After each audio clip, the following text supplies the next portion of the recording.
Hello everyone, আমরা যারা রেস্টুরেন্টে বা যে কোনো হোটেলে বা কোথাও রিসেপশনে কাজ করি, রিসেপশনের একটা ইম্পর্ট্যান্ট পার্ট হলো এই ইন্টারকম।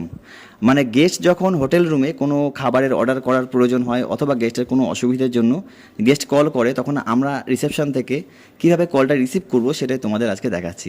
তো প্রথমেই হচ্ছে, কল ধরে কখনো হ্যালো বলা যাবে না। হ্যালো শুনতে খুব খারাপ শোনা যায় আর কি, হ্যালোটা কখনো বলতে নেই গেস্টকে, বিশেষ করে প্রফেশনালভাবে বলতে নেই। তো আমি দেখাচ্ছি কীভাবে ফোন ধরতে হবে তোমাদের।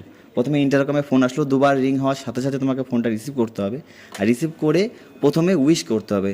যেমন সন্ধ্যাবেলায় হলে তোমরা বলবে গুড ইভিনিং, তারপর তোমার ডিপার্টমেন্টের নাম। যেমন আমি রিসেপশন থেকে কথা বলছি, তো কী বলতে হবে? Good evening sir, reception, how may I assist you. তারপর গেস্টের প্রবলেম শুনে সেটাকে সলভ করতে হবে। তো গেস্টের ফোন ধরে কখনোই, ইন্টারকমে ফোন আসলে কখনোই কিন্তু তোমাকে হ্যালো বলা যাবে না। প্রথমে উইশ করতে হবে, তারপর তোমার ডিপার্টমেন্টের নাম, আর তারপর সেভাবে হেল্প করতে হবে। Thank you. এই ধরনের ভিডিও দেখার জন্য আমার পেজটি ফলো করে আমার পাশে থেকো।